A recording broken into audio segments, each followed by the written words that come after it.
Draymond Green is tweaking. Ain't no fucking way, boy. Boy, ain't no way, boy. Boy, ain't no way, boy.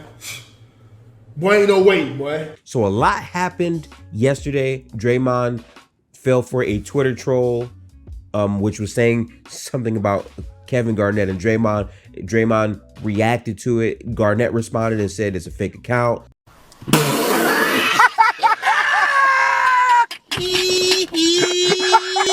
Draymond deleted the tweet, so that already looks bad from the first layer.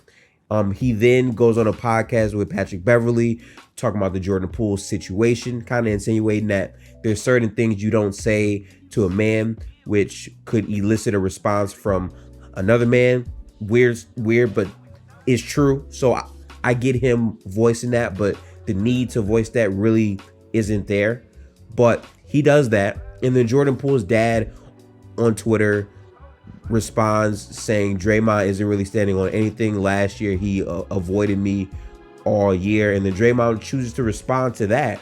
And that's the weirdest part of it to me, because why are you responding to Jordan Poole's dad? That's what Jordan Poole's dad is supposed to do. Well, he can be next season. With Jordan Poole out of the window, is putting a lot more pressure on this team to be a higher floor of a team. Because while Jordan Poole was very up and down and inconsistent last year, at the end of the day, he played every single game and was a 20-point per game scorer with highs and lows throughout the entire season. Chris Paul's replacement might make the IQ for the bench better, sure, but he's not going to reach the same explosive highs that Jordan Poole did, especially if we sustain another injury. And that's where Draymond Green comes in.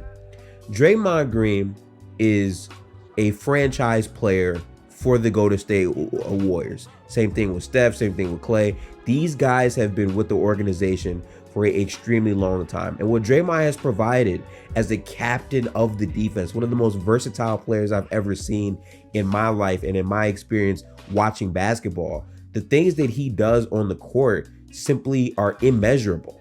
We're just a year removed from a season where Draymond Green, to start, was the best defensive player in basketball. Our defense was comparable to the 2004 Pistons, and Draymond Green was just absolutely sensational, blowing up coverage after coverage after coverage, knowing exactly where to be. Things were great. And even last year in the playoffs, if you go back and you watch the Sacramento Kings series, the way Draymond was just able to read everything Sabonis wanted to do, the way that he was undersized but still made Sabonis feel him, and the way he was just impacting the court was just phenomenal. So his defense, I do believe that's going to translate this upcoming season. But the number one thing we have to talk about is Draymond Green's offense and what it means for the Warriors moving forward. In this current NBA that we have right now, I think is extremely unlikely that a team is able to win a championship if their 5 and 4 are non-spacers. The defense is not going to react to those guys, and there's only so much you can do in terms of being able to set off-ball screens with Steph and Clay to make them have to try and respect you. At the end of the day, the offense is going to get stagnant, and that stagnation really hurts the team.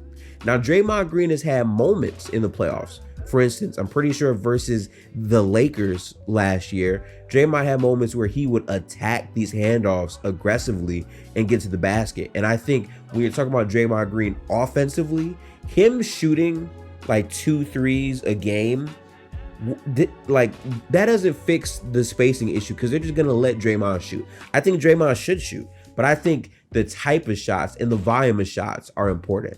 Draymond Green has to take 10 shots a game for me to make up for Jordan Poole not being their number one. But number two, a more aggressive Draymond Green is a great thing for the Warriors, because when he's doing that, he's a force on the court that you have to at least acknowledge. When he's being passive and only looking to pass, it puts more pressure on Steph to have to create a whole lot more. And with Jordan Poole gone, what a lot of people aren't going to talk about is Steph is really the only on-ball creator outside of Andrew Wiggins that can take the ball from the three-point line and get to the paint.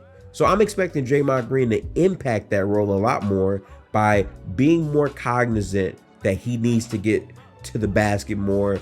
He needs to be able to read those situations for himself a little more aggressively. He needs to find that confidence that he used to have back into this offense. If Draymond is able to do that, then we're talking about a Golden State Warriors team that would have a lot of IQ and versatility at multiple different spots. And we know that Draymond is capable of doing this, but it's a matter of will he be able to do this? Because if we're being honest, my entire point in the Chris Paul video is Chris Paul and Draymond are going to be kind of redundant in terms of the fact that they are both facilitators on the basketball. Now, can it work? Could you maybe see like a Chris Paul and Draymond Green pick and roll with a whole bunch of spacing? Sure, like there's some positive things you might be able to see, but ultimately they will serve the same purpose. And Chris Paul last year only took 26 shots at the rim for the entire year. So when it comes down to Draymond Green, he has to be more aggressive trying to push the pace when he's on the floor with Steph and Clay compared to taking a backseat. Because now there is no like other 20-point per game scorer who needs the ball in his hands to be explosive in Poole. It's just you, Steph, and Clay. I'm pretty sure those are going to be the starters. Chris Paul should not start. Please, God, Chris Paul should not start. But ultimately, that's where I'm at with how Draymond is going to fit into this team next year. And in terms of Jordan Poole, real quick, I feel like Jordan Poole is going to be really good on the Washington Wizards. I feel like what people don't acknowledge enough, and I'm just going to be honest about this, Jordan Poole had a very rough season. He was up and down. He didn't consistently attack the basket. He was a inefficient volume scorer last year. All of these things are true. But the roles that he had to play from night to night, knowing that Klay Thompson was going to start over him, having to play in lineups that didn't have great spacing, these things were tough things for Jordan Poole to have to overcome. So in my estimation, I think going to DC where he gets a consistent role, he gets the role that he wanted, I think he will be very productive. And that's where like the Draymond Jordan Poole beef is so weird, because to me, both parties got exactly what they wanted. Draymond Green is going to be able to have the ball a bit more with Poole being out of there. Poole finally slots into the role he wants to. And now defensively, the Golden State Warriors lose another defensive liability in Poole, which, as good as he was, his defense left a lot to be desired. The issue is you're replacing that with Chris Paul. And how that works, especially after Draymond doubled down yesterday on the podcast about him not liking Chris Paul, we're going to have to see. I don't know how high I am on these mixes. I really don't. But I just want to enjoy my offseason, man. As a Warriors fan, can I literally just have the opportunity to sit down and just appreciate basketball, appreciate Steph still being in the prime of his career at age 35? Pretty sure he's about to be 36 pretty soon. I just want to be able to like appreciate these dudes. And the more and more that the Draymond and Jordan Poole situation comes up, I'm not able to do that because there's a lot of unnecessary drama. And Draymond is doing great things with his podcast, and he's trying to reach out and do all these, phenomenal media things. But it feels like a complete distraction. It's like an unforced turnover. This is not something he had to do. It's something he wanted to do.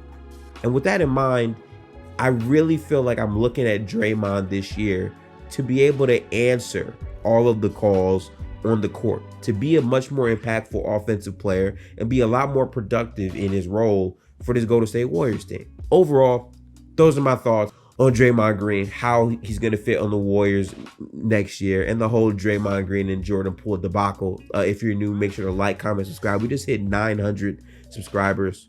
Crazy. We're staying consistent. So far, I've been on track with the schedule that I've had. These videos are dropping day by day by day, and I appreciate it because every day we're finding ways to get better. But I'm going to catch y'all in the next upload. Peace out, people. Have a good one.